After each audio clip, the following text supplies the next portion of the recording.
लेकिन जो दिव्य और भव्य कुंभ का आयोजन 2019 में हुआ है, जिसमें मेरे आप सब पत्रकार मित्र भी सराहना करते हुए ही दिखाई दिए हैं कि कोई कमी नहीं आपको देखने को मिली। अविरल और निर्मल माँ गंगा का प्रवाह यहाँ प्रवाहित हो रहा था। अब 2025 में वह तो अर्ध कुंभ था, यह तो कुंभ है।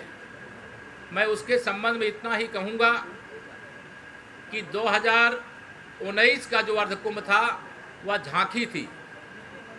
और 2025 का जो कुंभ होगा पूरी पिक्चर उसमें दिखाने का काम करेंगे, जिसमें प्रयागराज, मैंने कल भी कुछ मित्रों से, आप सब साथियों से कहा था,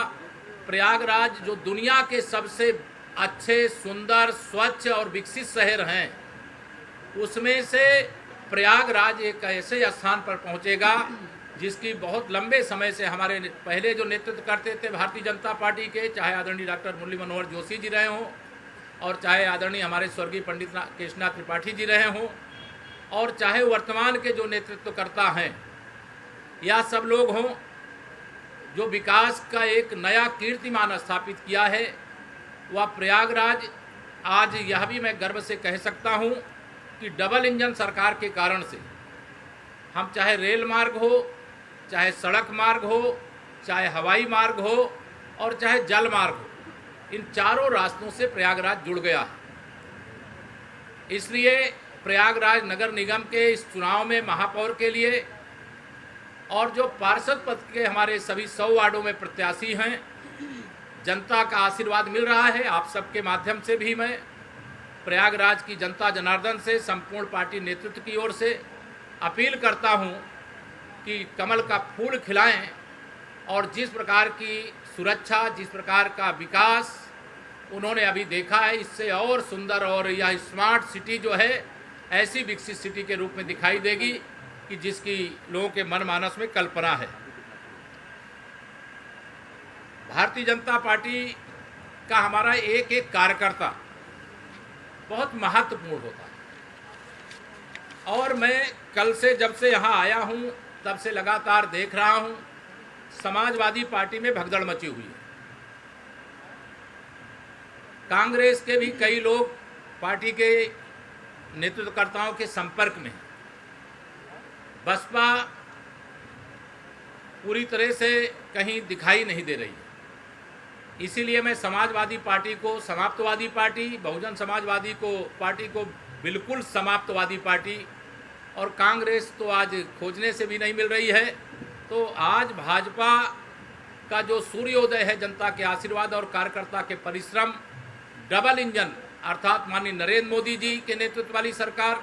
और आदरणीय योगी आदित्यनाथ जी के नेतृत्व वाली सरकार, यह डबल इंजन की सरकार में तीसरा इंजन हमें नगर निगम का लगाना है।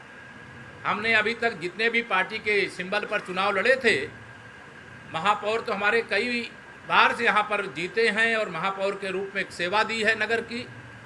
लेकिन हमारा नगर निगम के सदन में बहुमत नहीं होता था। आज मैं पूरे विश्वास से कह सकता हूँ कि इस बार महापौर के प्रत्याशी भी रिकॉर्ड वोटों से जीतेंगे और नगर निगम के सदन में भारतीय जनता पार्टी का बहुमत भी होगा। आदरणीय दीदी जी भी महापौर यहाँ प्रयागराज की रह चुकी हैं, आप सब जानते हैं। मैं आप सब लोगों से इतना ही कहना चाहता हूँ कि भारतीय जनता पार्टी की जो विचारधारा है, ऐसी विचारधारा है जिस विचारधारा को आज जो हमारे विरोधी थे, जो कभी हमारी आलोचना करते थे, जो भगवान श्री राम के अस्तित्व को नकारते थे, हम राम जन्मभूमि पर भव्य मंदिर निर्माण का समर्थन करते थे, तो कांग्रेस पार्टी कहती थी भगवान राम काल्पनिक, वो कभी हुए ही नहीं। हम धारा 370 हटाने की बात करते थे, वो कहें ये असंभव है। हम इस देश के अंदर